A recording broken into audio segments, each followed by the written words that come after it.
안녕하십니까, YJ입니다. 예, 오늘은 한국투자공사 경력직원 모집 공고, 지금 이번 9월 7일부터 9월 23일까지 현재 진행 중인 모집 공고고요. 요거 보고서 그냥 유튜브로 몇 가지 얘기해 보도록 하겠습니다. 사실 제가 한국투자공사를 지원할 생각은 없고요. 지금은 안 하죠.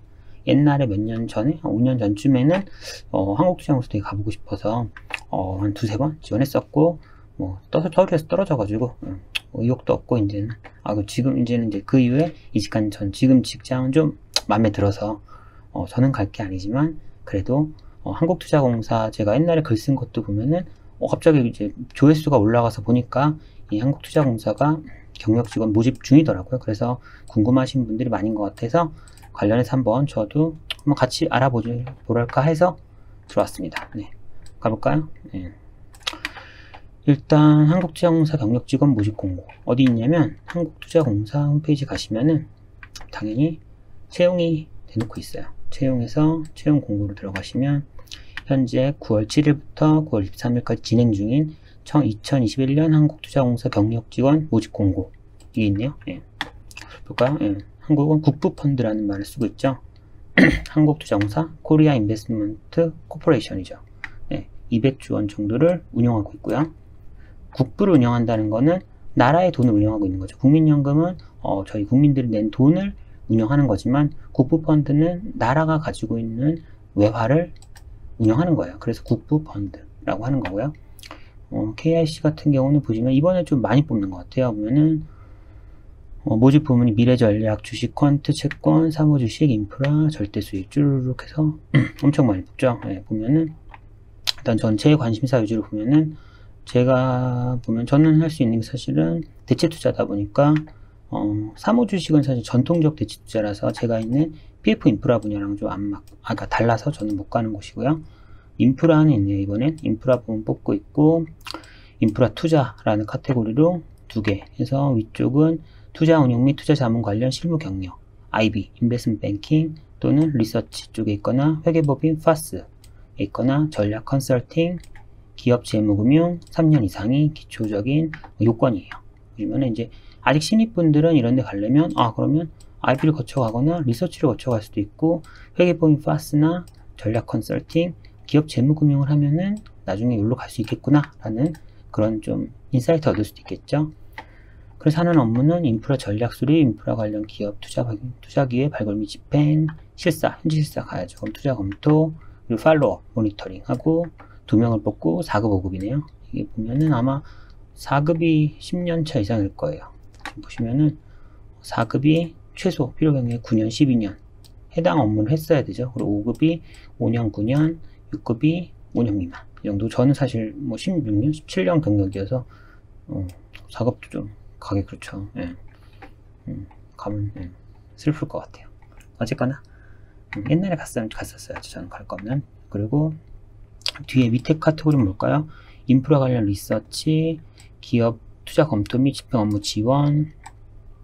뭔가 약간 미들이나 백 같은 인프라에게 직접 투자에 대한 거, 추가적인 리서치를 포함한 좀 팔로업 해주는 그런 업무, 2개의 카테고리가 있는 것 같아요. 약간 미들이나 미들 둘 다, 프론트, 미들 이런 느낌?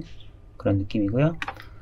절대 수익 쪽도 6급 1명을 뽑고 있고, 저 같은 경우는 이것도 가능하겠네요. 지금 제가 심사를 최근에 많이 했었으니까, 대체투자 또는 리스크 관리, 심사 업무 경력이 3년 이상. 그래서 저는 이쪽도 사실은 가능해서 하면은 무슨 일을 하나 볼까요? 그럼 대체투자 여기는 사모, 부동산, 인프라 이 3개의 카테고리를 대체투자라고 KIC에서는 보는 것 같아요. 그래서 직접 간접 투자 리스크 분석, 간접이면 블라인드 펀드나 이런 거 있죠. 그리고 대체 투자 관련 현지 실사 수행 및 리스크 보고 작성, 포트폴리오 모니터링 1명, 그래서 5급, 6급. 그러니까 저는 대상이 아니고요. 대상이신 분들은 이제 이걸 보면 되겠죠. 그리고 오퍼레이팅이랑 쭉 있고, 일단 제가 알고 있는 건 이 2개 분야밖에 없어서 이렇게를 볼 거고요. 보면 사실은 이렇게 띵할 게 아니라 직무 기술서라는 게 있어요. 그래서 여기서 모든 걸 다 말해주진 않지만, 그래도 조금은 디테일하게 들어갈 수 있거든요. 그래서 이게 사실 직무 기술서가 도움이 많이 돼요. 그러면 인프라 투자 쪽 보면은 볼까요? 짠, 보면은 아이고야, 다시 줄어들어. 월수. 이상하네요. 제 말 안 듣는데. 인프라 투자. 이게 지금 실제 당장 인프라 투자를 지원할 때 내가 여기에 적합한지를 볼 수도 있지만 아직 뭐 주니어, 뭐 1, 2년차 아니면 사회초년생 분들, 뭐 대학생 분들은 만약에 인프라 투자라는 부분을 가고 싶다. 꼭 KIC가 아니더라도 KIC에서 이런 다양한 카테고리에 대한 이런 밑에 정의를 보면서 내가 이 능력을 길러야겠구나. 5년 뒤, 뭐 10년 뒤까지 이런 능력을 기르면 이쪽으로 갈 수 있겠구나 라는 어떻게 보면 가이드를 제시할까. 지금 당장 내가 여기 지원할 때 뭐 가이드일 수도 있지만 향후에 여기 가고 싶은 사람은 미리 이런 걸 보고서 사실 막연하잖아요. 내가 어떻게 교육을 받고 어떻게 내 커리어를 어떻게 해야 되지? 나 무슨 자격증 따지? 그런 게 애매한데 만약에 목적 어디 뭐 인프라 투자 쪽을 하겠다 라는 목적 아니면 아까 사모 대출이었나요? 뭐 아니면 부동산 있으면은 그 해당 부분의 직무기술서를 한번 읽어보면은 어떻게 보면 좀 큰 지도 같은 뭐 뼈대를 얘네가 좀 제시해 주는 걸 수도 있어요. 그래서 보시면은 인프라 투자의 경우는 뭔 일을 하는지 여기 있죠. 뭐 지금 정부, 한국은행, 공공기관 등에서 위탁받은 자금 효율적 운용, 뭐 연금의 이거 KIC에 대한 얘기고요. 위탁받은 거예요. 지금 국부 펀드이기 때문에 국가 기관에서 가지고 있는 외화를 위탁받아서 KIC가 운영을 하는 거고요. 공공부문 해외 투자의 중심축 역할, 해외 투자죠. KIC는 그리고 주르륵 있고 능력이 뭐가 필요할까요? 보시면은 직무하는 게 투자시장 분석 이런 걸 한대요. 그리고 투자 전략 수립, 투자 발굴 실사, 그리고 투자 실행, 실제 이제 실행도 하고 팔로업, 자산 관리를 하면서 나중에 회수를 하겠죠. 네, 이런 부분을 디테일하게 읽어보시면은 이런 일을 하는구나. 내가 여기 갈 수 있겠구나, 할 수 있겠구나. 또는 나중에 이 일을 하려면 이런 걸 내가 준비해야 되겠구나. 아니면 나중에 이런 마음의 준비를 할 수도 있는 거고요. 그럼 무슨 지식이 필요할까요? 써있죠. 인프라 투자 관련 법률 규제 정책에 대한 지식, 재무, 세무, 법률의 실사에 대한 지식, 인프라 관련 시장 환경 성격에 대한 지식. 그래서 저 물어보잖아요. 재무 공부해야 되나요? 당연히 하라고 돼 있잖아요. 네. 세무까지는 잘 모르겠는데 이제 전반적인 이런 부분에 대해서 큰 가이드, 최소한 여기서 아예 벗어나는 거는 이쪽을 가기 위해서는 좀 안 맞는 거죠. 준비할 거면 여기서 카테고리 되어 있는 애들 중에서 해야 될 거고요. 필요 기술, 투자 대상에 대한 정보 분석, 약간 기업 분석을 포함하는 내용일 거예요. 그리고 재무 모형에 대한 설계 분석, 영어 및 기타 외국어. KIC는 해외 투자밖에 안 하니까 당연히 필수고요. 투자 관련 자문기관 활용 및 관리 능력, 협상 및 교섭 능력, 계약서 검토를 위한 법률 해석 능력, 금융 데이터 수집 및 가공 능력, 기투자 자산 관리 역량. 이런 게 필요 기술이에요. 어떤 게 필요하나요? 물어봤을 때 뭐 지나가는 사람한테 너무 물어보지 말고 이런 거라도 물어보는 게 차라리 정확한 거죠. 뭐 카더라 식으로 옆에 금융기관에 일하는 형한테 가서 뭐 엄한 형한테 가서 물어봐봤자 엄한 얘기밖에 안 하죠. 여기서 들은 얘기하는 거니까 그냥 다 카더라일 뿐이잖아요. 카더라는 정확한 정보가 아니니까 차라리 이런 정의되어 있는 내용을 읽는 게 좋을 것 같아요.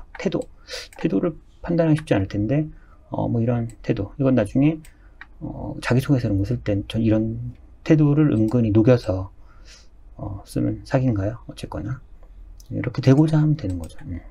그런 거고, 자격증을 못 따야 하나요? 라고 저에게 묻질 수도 있지만 저도 답을 하겠지만 써있죠. 굳이 딸 거면 얘를 따라 라고 알려주는 거죠. CFA 레벨 1, 2, 3 다 레벨별로 인정을 해주나 봐요. 공인회계사, 한국, 미국, 기타 국가. AICPI 되나요? 예, 미국도 어느 정도 인정을 되는 거예요. 변호사도 가능한가 봐요. 그렇죠? 감정평가사, 이것도 다행이네요.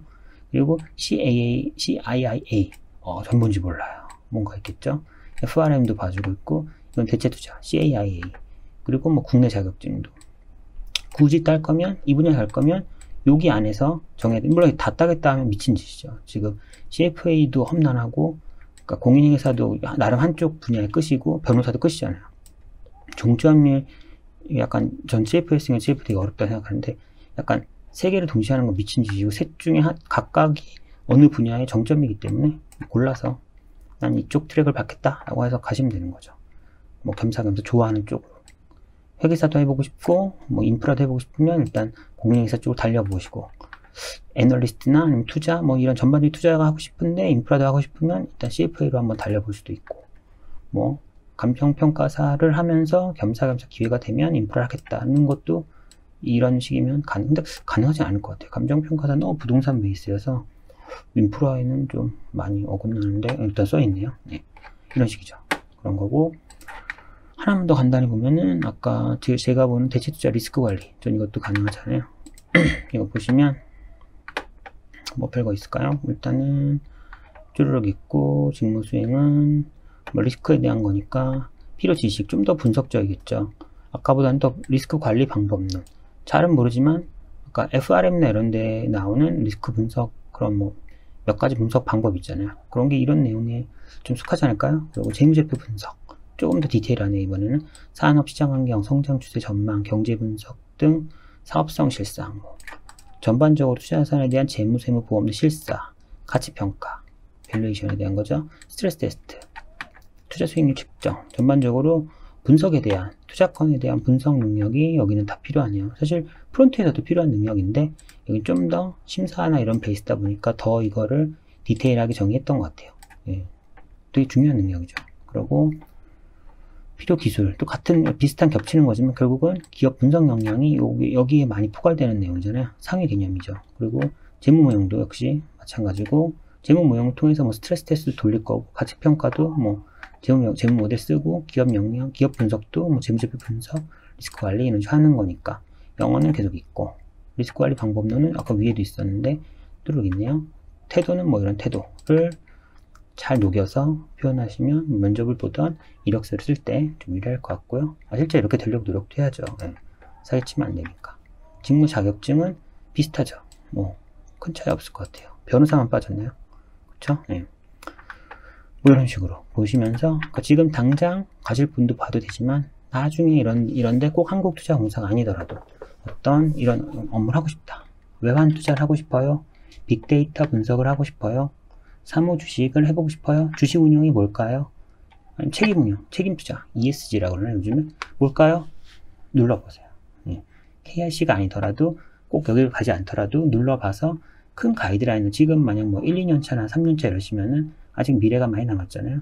보시고서 할 수 있는지, 해볼 수 있는지, 트라이 할 수 있는지를 보고서 그 방향을 가시면 될 것 같아요. 어쨌거나 좀 길어졌는데 돌아가야죠.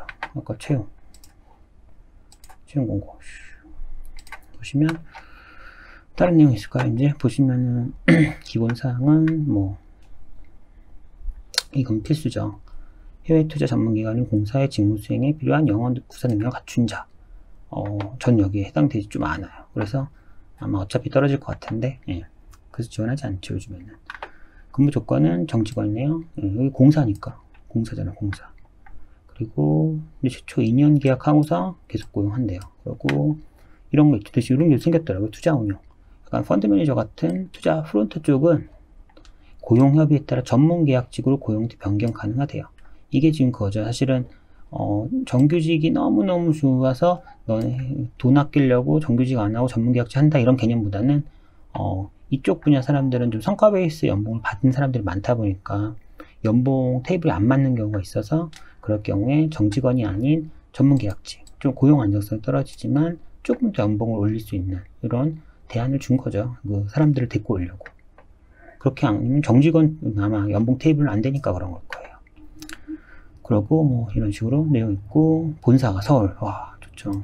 국민연금은 전주에 있는데 전주도 되게 공기 좋고 좋지만 어쨌거나 뭔가 많은 각오를 해야 되잖아요, 전주는. 서울은 그렇지 않으니까 괜찮은 것 같고요. 일정은 23일까지 지원하실 분은 빨랑빨랑 당장 집사하게 지원하시고, 물론 차분히 쓰시고요.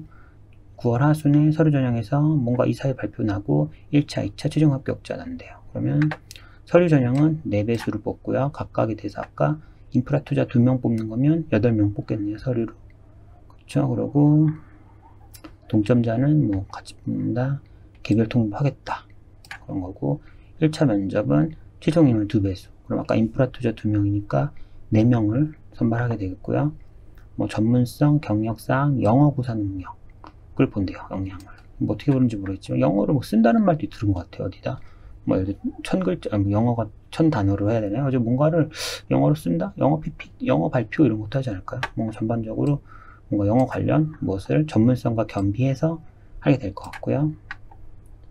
2차 면접 전형으로 가면 이제 아까 1차는 실무자는 거의 뭐 부서장급 전후겠죠. 그러면 임원은 이제 임원이죠. 본부장급이나 뭐 대표이사나 이런 CIO, 뭐 상무 뭐 이러신 분들, 그런 분들이 이제 좀 더 약간 더 디테일하기보다는 좀 더 위에서 이렇게 보게 되겠죠. 전반적인 인성이나 전반적인 느낌 뭐 이런 걸 보시게 될 것 같고요.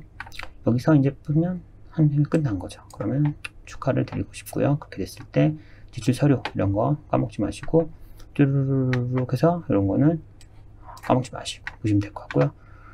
그럼 이제 중요한 건 지원하려면 연봉이 중요하잖아요. 연봉은 여기는 공공기관이기 때문에 경영정보 공개시 알리오에 나와요. 그래서 한국투자공사 자, 빵 누르면은 임직 원수는 나오는데 지금 연봉이 없죠. 뭔가 없어요. 한국투자공사 연봉 하면은 임원 연봉이요. 직원을 좀 보고 싶은 거죠. 임원 연봉 이런 건 아닌 것 같아요. 그러면은 포기하실 게 아니라 사실은 전 찾았죠. 원래 한국투자공사 들어가서 정기공시 더보기, 정기공시 쫙 다 보면 돼요. 눌러보면 언젠가 있겠죠. 쭉 내리면은 신규 채용 현황 독시, 신입 직원들 매년 몇 명 뽑는지 궁금하면 경력직 포함해서 이거 보시면 될 거고, 어린이집도 궁금하시면 보면 될 거고, 가족돌봄 휴직 이런 것들 궁금하신 거 보세요. 보시면 되고, 직원 평균 보수 연하, 이게 지금 제가 지금 보고 싶은 거죠. 그리고 뭐 일가정 양립 지원 제도는 어차피 궁금하신 거는 이렇게 찾으면 돼요. 보면은 평균 보수 연하 확대가 되나요? 그죠? 보시면은 정규직은 1인당 평균 보수액을 볼까요? 그러면은 지금 2020년은 1억 1,425만원, 2021년 예산은 8,181만원인데 이게 지금 위에 보면은 성과상여금이 여기가 지금 결산해서 실제 받은 거 포함인 거고 2021년은 아직 끝나지 않았기 때문에 이게 반영 안 된 거죠. 그래서 그냥 일단 성과급 포함하면은 2020년을 보면 될 것 같아요. 그러면은 뭐 이게 확정은 아니겠죠. 항상 성과급 흔들리니까. 그렇지만 대충 작년 기준으로 1,142만원을 받았다. 누가 받나요? 아무나 다 받나요? 에버리지가 어디예요? 그러면 근속연수를 보면 되죠. 근속연수 80개월이면은 6점 몇 년인가요? 7년쯤 되죠. 7년 정도. 7년 차가 보통 여기에 7년 정도 다니신 분이 1억 1,425만원 받는. 근데 이제 그냥 7년 차가 아니죠. 이거 지금 경력직이잖아요. 경력직. 앞에 경력을 해서 여기 다닌 계열이 80개월이니까 사실 경력은 잘 모르겠어요. 느낌상 한 뭐 5년쯤 평균적으로 5년 4년 경력이라고 칠까요? 사람들 뭐 신입도 있고 이러니까 뭐 신입도 있고 10년 차 사람도 있고 합쳐보면 평균 5년 나올 테니까 그러면은 5년 정도 더하면 여기가 아까 7년에 5년 12년 지금 대충이에요. 그럼 총 직장 경력 12년 차인 사람이 평균 사람이고 그 사람이 1억 1,042만원을 작년에 받았구나. 그럼 내 지금 뭐 연차나 이런 거 비교해 보면은 알 수 있겠죠. 그래서 뭐 금융권 치고는 그러니까 일반 공사 중엔 당연히 많이 받는 거고 금융권 내에서는 또 어떻게 보면 많이 안 받는 걸 수도 있고요. 하지만 뭐 공사라는 고용 안정성, 공사라는 그 단어의 느낌 뭐 이런 것도 있을 수 있고 이제 지쳤을 수도 있죠. 막 엄청난 그 당장 잘릴 수 있는 그 임시계약직의 그 슬픔이 싫으신 분들도 일로 올 수도 있죠. 안정적으로. 아니면 안정적이 아니고 이런 액티브하게 해외 투자하는 것 자체를 원해서 올 수도 있고요. 어쨌거나 연봉은 이 정도. 디테일하게 보면은 기본급이 뭐 7,200만원 정도 받았고 고정수당 이 정도 400만원, 실적 이 정도, 복리후생 그리고 성과상여금이 3,200만원 정도. 근데 보시면 성과상여금이 왔다 갔다 하네요. 작년이 좀 많았으니까 뭐 어느 정도 평균적으로 간다 그러면 올해는 좀 적어질 수도 있겠네요. 그쵸? 그럼 한 2,500 정도 받는다고 치면은 올해는 한 1억 500 보수적으로 될 수도 있겠고요. 뭐 남성 여성 차이가 있네요. 이거는 뭐 성적인 차이보다는 그냥 남자가 더 나이가 그러니까 나이 많은 남자들 많이 뽑았겠죠. 예, 뭐 그런 게 아닌가 싶고요. 뭐 그러니까 결국은 동일 10년 차의 남자 여자 연봉이 다른 게 아니라 연차 높은 사람의 남자의 무게중심이 좀 많고 연차가 좀 작으니까 이렇게 됐을 것 같아요. 예. 상시 종업원 수 230명. 예. 0.54는 뭐 중간에 나간 놈, 들어온 놈 있으니까 이렇게 된 걸 거고, 남성이 158명, 여성이 72명 되고요. 무기계약직도 있네요. 무기계약직. 그럼 뭘까요? 연봉이 평균 보수액이 4,187이면 뭔가 약간 그런 좀 스페셜리스트 쪽의 그런 계약직은 아닌 것 같아요. 그쵸? 예. 근속연수도 길지 않고 그런 식으로 됐고요. 신입사원. 이거요. 신입사원도 궁금하잖아요. 신입사원은 얼마일까요? 작년 기준으로 4,337만원. 네. 그쵸? 엄청 높은 거 아니죠. 이게, 높은 건가? 그러니까 금융권에 있어서는, 금융권에는 투자 쪽, 이런 뭐 자산운용 쪽 베이스로는 뭐 더 높은 데도 좀 있긴 한데, 뭐 공사다 보니까, 혹시 뭐 다른 공사들 연봉 이런 것 때문에라도, 이런 뭐 확 올릴 수는 없었을 것 같아요. 제 생각에는. 그리고 뭐 없나요? 그리고는 없어요. 이 정도고. 네. 이제 연봉을 봤으니까, 회사로 들어가 볼까요? 회사가, 뭐 하는 회사인지 알아야 될 거 아니에요. 여기서는 이제 일반적인 한국자 공사를 볼 거니까, 이제, 관심 없다 하시면 여기서 딱 끊으시면 될 것 같고요. 일단 한번 들어가 보시죠. 정보 공개로 연차 보고서가 좀 내용이 많더라고요. 연차 보고서 보시면은, 나중에 면접 보고 이럴 땐 당연히 이런 거 미리 보셔야 돼요.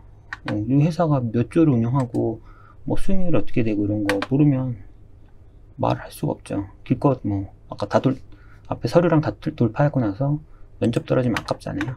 그러니까, 이런 거, 연차 보고서는 괜찮은 것 같아요. 그러니까 그나마 회사에 대해서 요약을 좀 잘 해놔서 좀 깔끔하게 요약해 놨더라고요. 그래서 보시면은, 어디 볼까요, 한번?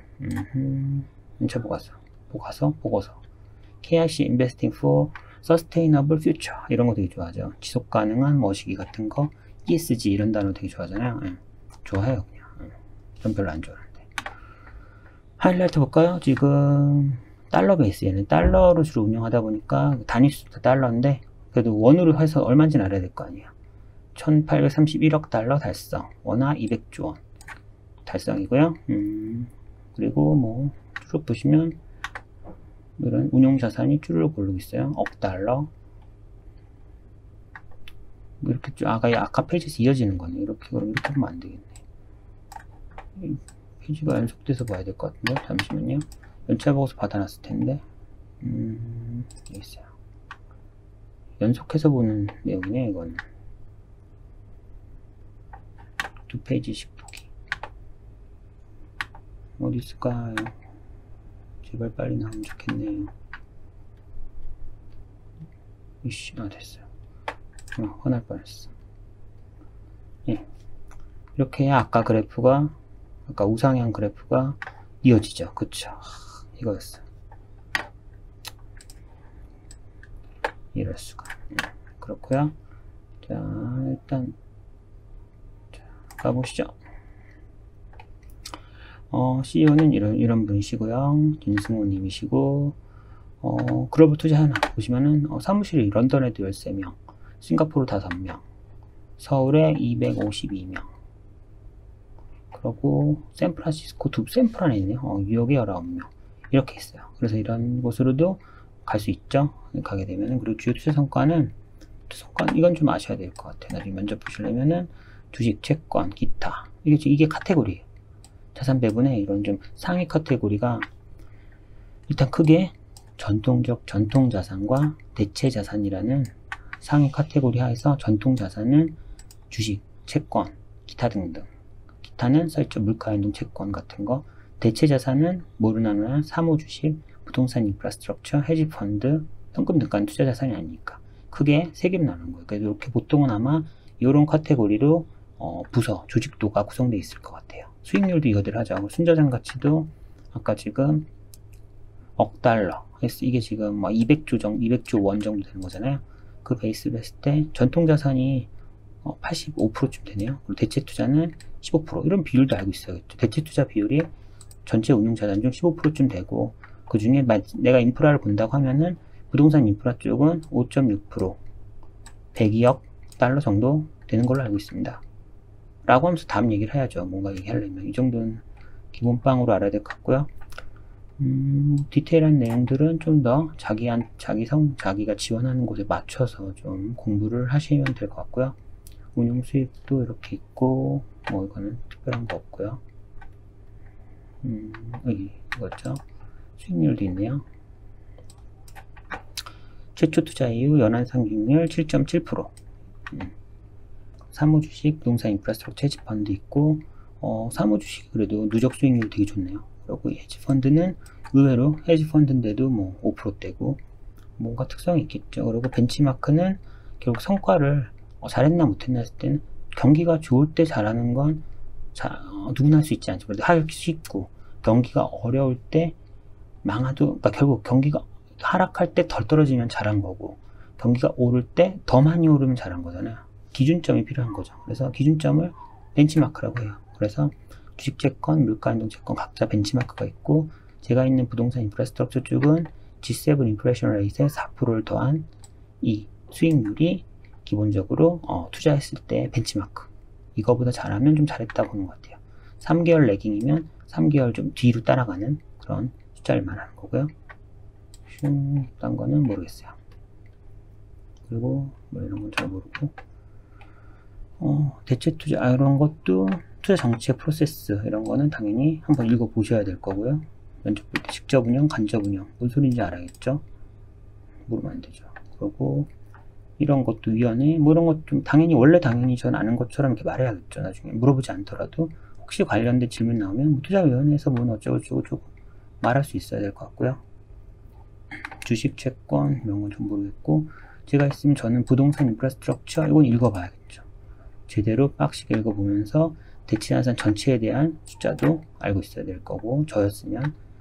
그리고 책임투자 요즘에 관심 많으시더라고요, 윗분들이. 그러니까 이런 거 주요 단어들 뭐 헷갈리지 마시고, 주로 뭐 의결권 행사도 뭐 이런 말들, 주주 참여, 전반적인 ESG라는 단어 되게 많이 나오잖아요. 이런 것들은 조금은 더 스터디 해 놓으시면은 KIC 아니더라도 좀 두고두고 쓸 수 있을 것 같고요. 리스크 관리는 읽어 놓으면 리스크 관리를 밑에 깔아 놓은 상태에서 뭐 투자 쪽을 이야기하면 더 좀 신뢰성이 있겠죠. 더 똑똑해 보이겠죠. 네. 그렇죠. 대체 투자 리스크는 뭐 이렇다. 이걸 읽으시는 게 아니라 이거를 바탕으로 대체 투자의 프론트에 얘기를 해야겠죠. 그러니까 할 때 이런 걸 좀 같은 단어를 써도 내가 쓰는 단어가 아니라 여기 있는 단어를 쓰는 게 더 이쪽에 적합한 거니까 뭐 그런 느낌에서 이런 단어, 문장들을 좀 사용하시고요. 면접 보실 때. 딴 건 모르겠어요. 금융산업 발전 이런 것도 하네요. 네트워크, 사회공헌활동 이런 부분도 한 번 읽어보고서 혹시 뭔가 연결돼서 말할 게 있으면 말할 수 있게 해놓으시고, 딴 거는 모르겠어요. 전문 인력 양성 가시면 전문 인력이실 테니까 어떻게 양성하나 보다. 이건 당연히 그래도 중요하죠. 내 역량 키워야 되니까. 조직도 드디어 나왔어요. 드디어 조직도 보시면은 여기 회사 같은 경우는 보시면 투자 CIO, Chief Investment Officer죠. 투자 쪽이랑 CRO, Chief Risk 맞나? 오피서겠죠. CRO 리스크 관리 본부장인데, 그렇죠. 그리고 경영 관리 O는 몰라요. CO 결국은 투자 관련 부분이어서, 투자 관련은 운용 전략 부분이 아마 아까 전통적 투자 쪽 베이스일 거예요. 그리고 대체 투자가 대체 투자죠. 그래서 아까 대체 투자가 사모, 부동산, 인프라, 절대 수익보다는 딴 거 헤지 펀드였던 것 같은데, 헤지 펀드를 절대 수익으로 보다 보네요. 네, 이런 부분이 있었고, 운용 전략 부분 아까 주식, 채권 등등등 있었죠. 그래서 뭐 자산 배분부터 해서 탑다운으로 가는 거죠. 그래서 주식, 퀀트, 채권 운용하고 뭐 전략적인 내용에 대한 부서가 있는 거고, 그리고 동시에 뉴욕, 런던, 싱가포르 지사는 아마 대체 투자의 업무도 하지만 뭔가 주식, 채권 같은 이런 운용 전략 본부의 업무도 같이 하는 그런 지사로 보여요. 그리고 투자 쪽은 여기고, 그 다음은 투자 관리 부분은 리스크 관리실, 성과 분석실, 법무실, 리스크 관리실 이렇게 있고, 오퍼레이션실은 실제 뭐 자금 집행이나 회계적인 걸 할 거고요. 시스템도 그리고 관련된 업무를 할 거고, 리스크 관리실에서 아마 아까 심사, 대체 투자 리스크 관리, 아까 제가 할랑말랑 했던 그 부분이 이쪽일 걸로 보여요. 그리고 정말 회사에 대한 그냥 전반적인 관리, 경영 관리 부분이 인사 총무 이런 거 전반적으로 있는 부분이 여기겠죠. 네, 그렇게 됐어요. 파이널 리뷰 뭘 파이널하죠? 숫자는 항상 아시면 좋죠. 네. 이거는 제가 지금 설명할 건 아니고 읽어보시고요. 주석사항은 중요한 거 없으려나? 속에 엄청난 건 없는 것 같아요. 일단 이게 지금 그나마 잘 정리된 내용이 연차 보고서니까 연차 보고서는 최소한 읽어보시고 다시 면접하시면 가실 때 임하시는 게 좋을 것 같아요. 네. 오늘은 여기서 이 정도로 마치고요. 어쨌거나 KIC 지원하시는 분들, 저는 옛날에 떨어졌지만 제목까지 붙어서 한국의 그 미래를 위해 전 세계에 나가서 그 위상을 떨치시길 기원하겠습니다. 네, 수고하셨고요. 또 다음에 뵙겠습니다. 안녕.